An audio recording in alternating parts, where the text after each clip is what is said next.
Okay, so now we get to – there's going to be a couple of hypothetical questions here, Scott. The obvious one is, would the Bengals have been the 49ers of the 80s? And granted, Sam Wyche is one of the most well-respected, well-liked head coaches in the fans, in Bengals fans' eyes, and rightfully so. He was a character. He did a lot of successful things. The offense was awesome under him. But given what you said in terms of the parallels during those first handful of years of the split, when Walsh went his way and the Bengals went their other way, and then what transpired really when Walsh and Montana hit their stride and Wyche hit his stride with the Bengals in the 80s. But would the Bengals, do you think, if it was as simple as Bill Walsh replacing Sam Wyche in that early to mid-80s period, do you think that the Bengals would have won as many or a championship or how many under Walsh instead of under Wyche? Yeah, I think without a doubt, if you, for some reason, if let's say Paul Brown or Mike Brown, the Brown family would have said, hey, it's 1984, we're not hiring Sam Wyche. Somehow we're going to pluck Bill Walsh from the 49ers. I don't know if we're going to do a John Gruden thing, trade him a first-round pick or something, and we're going to just bury the hatchet. And somehow, in a world where they bring him in, I think without a doubt they would be better. And I think part of the reason why I think that's a very easy decision is, as much as the Bengals fans love Sam Wyche because he did get to a Super Bowl and he was a very strong personality. I mean, people loved him for the way he'd run up the score on the Houston Oilers. They loved him for his comment he said about, hey, you don't live in Cleveland. Those kind of things when you had those big rivalries in the division. I think that still resonates with fans. They really like him for it. They're very memorable. He had that great run in '88. That being said, and he only ever had three winning seasons in his 12-year head coaching career. That also includes his last few years in Tampa, which just kind of shows how far a Super Bowl gets you. One Super Bowl appearance basically, erases the fact that, okay, he had a career losing record, 84 and 107 for his career, only 2 appearances in the playoffs, only three winning records in 12 seasons. But that kind of gets overlooked because he did make that one Super Bowl. So you take that one Super Bowl out and you kind of look at what Sam Wyche had done, the body of work that he has, and the body of work that Sam. Sorry, my mind's going crazy. The body of work that Bill Walsh had, Walsh and Wyche. It's a tongue twister. It's a tongue twister for sure. Yeah. And no comparison in the 80s that Bill Walsh would have been a better option. Just like how you could argue there would have been better options for music in the 80s than 80s music. But that's another discussion. Some people disagree with that too. But that being said, I think that without a doubt, Walsh would have been the better choice. Okay. If that was feasible to do. And interesting comment from Michael Myers in the chat room. He disagrees with the notion that the Bengals would have had the same degree of success as the 49ers did under Walsh. He said, I say no because the Browns wouldn't have spent the money the Niners did when there was no cap rule. The Brown family is kind of what he meant. He said the 49ers were the reason the NFL brought in the cap rule, or part of the reason, I should say. Agreed there. I just look at it. It's a hypothetical, so it's so hard to say. I would think a guy who won 3 Super Bowls in the span of a decade, essentially, I would think that he would have been able to recreate some of that same championship style of success in Cincinnati, especially when you look his offensive mind and the offensive players that the Bengals had at that time, especially towards the late 80s. You would think that he would bring some of that, but I don't know that we're talking 3 championships with the Bengals. There's so many interesting things to me with the Sam Wyche Bengals and the Bill Walsh 49ers. And you look at it and you say, okay, you get a guy who is either somewhat mobile, whether it's Ken Anderson. Boomer wasn't as mobile as Ken Anderson, but could move a little bit and was the master of the play action fake. You get a receiving running back. The 49ers had Roger Craig, and the Bengals had James Brooks. You get the Bengals had the best offensive tackle that has ever suited up in Anthony Munoz. They had a Pro Bowl guard and Max Montoya. So they had a lot of pieces, and a lot of what Sam Weish implemented in, especially with Boomer Esiason, was stuff that was West Coast style that Bill Walsh kind of was the innovator of in San Francisco. So there's a lot of stuff there. Now, the other hypothetical, not so much, I guess it would be as akin to winning championships, but there's a lot of things, and Homer Rice in these quotes from the Cincinnati Enquirer said so, but obviously Walsh made a lot of good steps with Ken Anderson, and Weish did a lot of good things with Boomer Esiason. Do you think that the career path, Scott, would have been different for Montana and Boomer if Walsh was the coach of the Bengals? Or did Weish get what was probably the best possible out of Boomer in the 1980s, especially in that MVP season of '88? It's obviously impossible to tell, in hindsight going back. I would have to assume that you would think with a offensive mind like Weish or Walsh, you would have gotten more from the Bengals offense just because of who he was.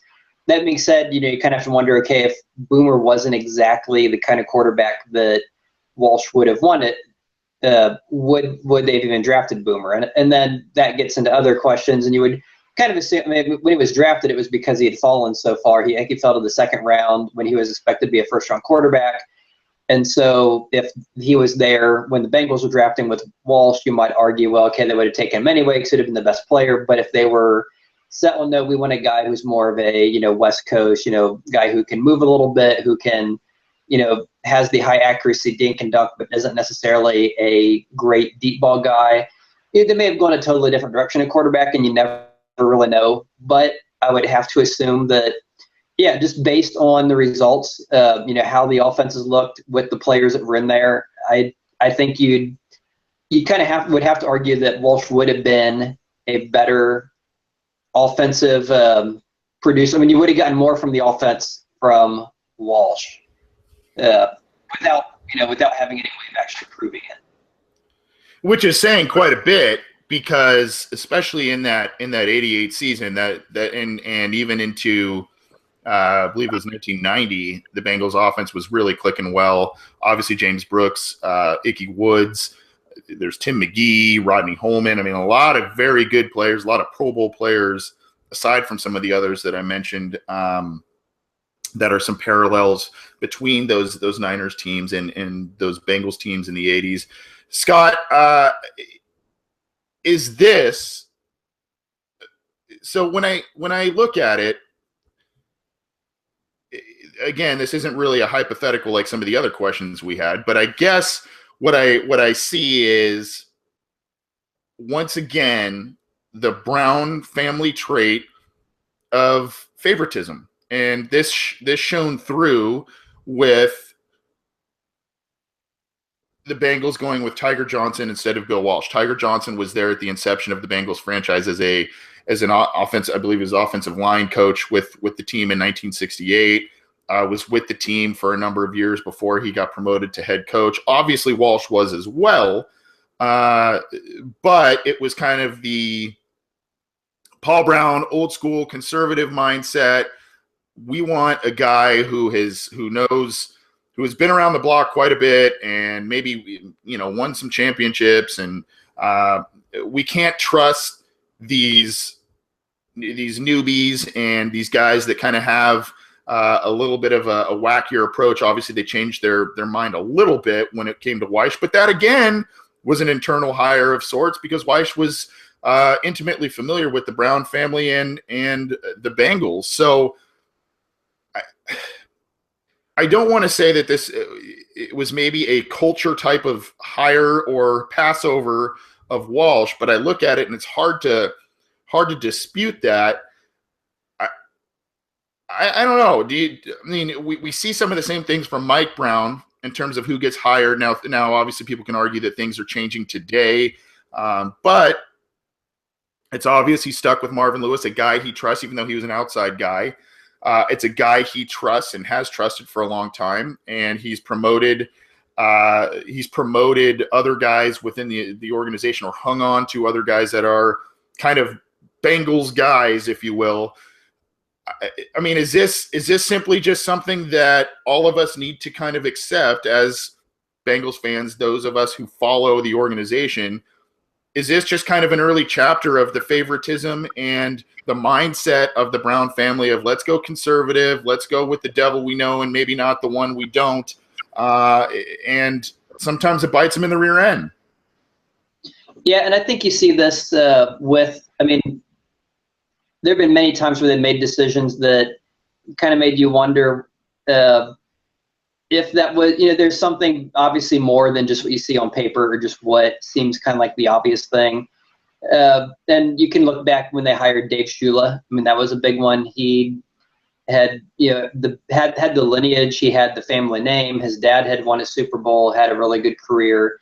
So they bring him in because of that, not of anything he had ever done. But, kind of the old school, old football mentality, he's a, NFL family. And when they do that, the guy who they supposedly had interviewed but passed on was Bill Cowher. And, of course, we all know how Bill Cowher did versus Dave Shula in their NFL careers. So you could argue there was another one, passing on Walsh or Johnson and then hiring Dave Shula and passing on Cowher. And, I mean, you see it today, too, with, some of the players. And it's interesting how Marvin Lewis, even though he was not part of that at all, he has kind of that similar mentality, and he kind of gets knocked on it for favoring the veterans and the guys who practice right. We're going to start, Robert Gathers over Dunlap, even though the Gathers can't, pressure anyone, and Dunlap is in the backfield all the time, even though we never let him play. And, they did that with, Antoine Odom, we're just going to keep him out there forever. And we're going to keep Ray Maluga out there forever, even though he runs maybe just a tick faster than I do, which isn't saying very much. And so you just kind of, and it's decisions that he makes because, well, that's kind of my guy. And it just seems to be a Bengal thing. I'm sure it's not just a thing the Bengals do. I'm sure other teams have done it too. But with the Bengals, especially with the head coaches, when you see the guys they passed on and the guys they kept, that huge disparity between success, it kind of makes you cringe knowing what possibly could have been. Of course, that's assuming they would have kept the guy and made the hiring choice and kept the guy long enough for him to have the success that he had elsewhere. But, it is interesting to ponder. And since we have months until camp, we have to ponder something. Yeah, and again, that's the thing with hypotheticals. You look back in the rear view and you go, okay, what could have happened? And that should be on the Bengals team crest or the Brown family crest. What could have happened?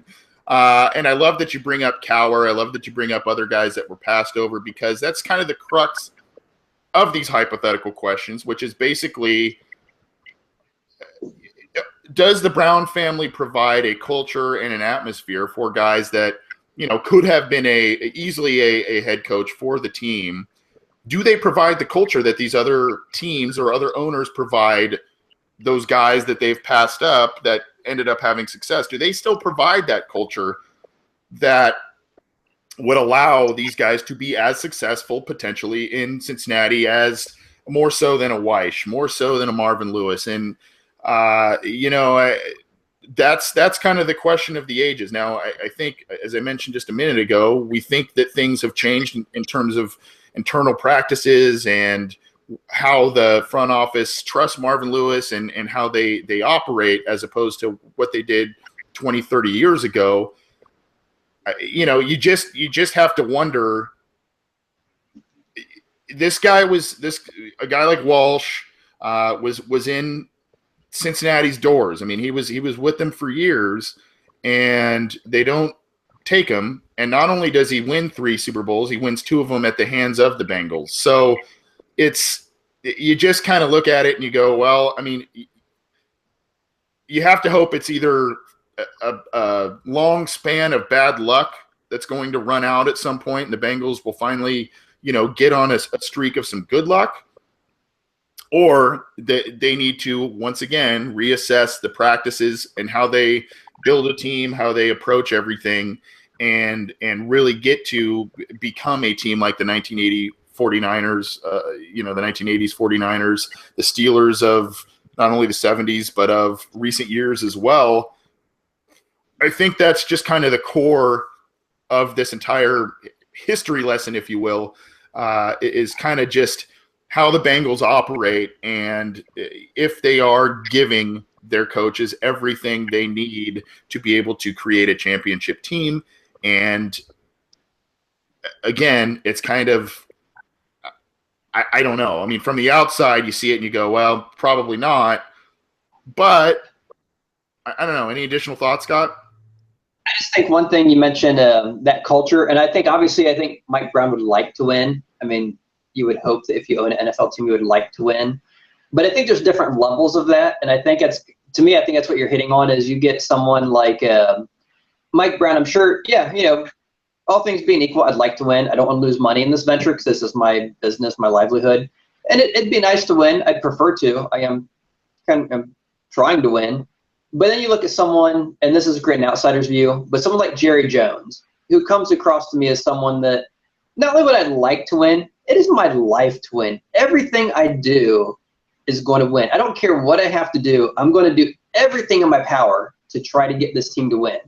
And granted, sometimes it leads to meddling, and that can hurt the team.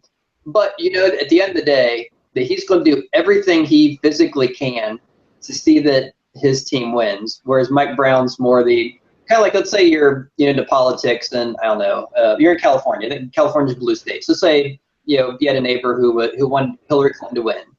Mike Brown's the guy who'd be like, I'll go to the poll and I'll cast my vote because I like to see her win. Someone like a Jerry Jones is like, not only do I want to see her win, I'm going to do everything I can to put her in there. I'm going to go to the poll, chase people away who are going to vote for Trump. I'm going to go door to door and hand out flyers and pamphlets and I'm going to bust people to the polling up place. There's a different level of what you're going to do to see your person win. And I think Mike Brown's more the passive. I'd like to see that, but it's not. I'm not going to kill myself doing it. And so to me, it seems to be the difference is how far. I mean, obviously, Mike Brown doesn't want to see the team lose, and people grumble, "Oh, he's just interested in money. He doesn't care if they win or lose." I would say that's probably not entirely accurate. I'm sure he wants to win. I mean, you don't own a business with the intent of not having a good product. I mean, you don't sit there and think, if you have like a generic TV company thinking, as long as we make a profit, I really don't care if our TVs are all crap and break within a year. Who cares? Someone will buy them. I mean, you obviously are trying to make something halfway decent. Yeah. It may not be, if you're making when Yugo is making cars, they weren't trying to be as good as Honda or Toyota. They weren't trying to make a Honda Accord that lasts for, 30, 40 years. But they weren't trying to make something that broke within the first week. They just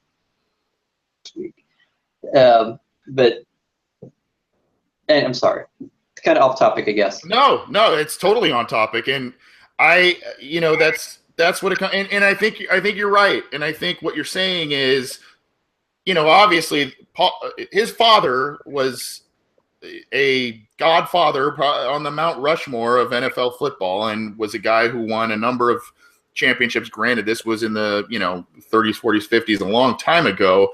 But was a very successful coach, implemented a number of awesome things that we see in today's football. That's another history lesson for another time. But Mike Brown, he's got that gene in him undoubtedly of, hey, I want to win. I want to win championships. I've seen my dad win, and I've seen what happens to him when he loses. I feel the same way. So that's not, I think that's where some fans get a little, oh, Mike Brown doesn't really care. He just wants to make a buck. Well, yeah, he wants to make a profit, but he does want to win. The problem is how, and even the great Paul Brown had the same flaw, and Mike Brown has definitely shown it, is that their way is the way. And unfortunately, I keep talking about this conservative nature. We talk about how the team doesn't move up often in the draft for a potential game-changing player because they want to save draft picks. We talk about how they're kind of frugal in free agency and kind of prefer to extend their own guys, which when you extend your own guys, that's a great thing, especially when they're productive, but you got to supplement that with some other free agency moves. And that's just not how both of those guys have operated. And that's kind of, I don't want to say those are the reasons as to why we haven't seen the Bengals win a championship. But when you look at some of those, when you look at that and things haven't really changed, obviously you kind of sit there and look at it and go, okay, well, that's kind of how they operate. They think they're right.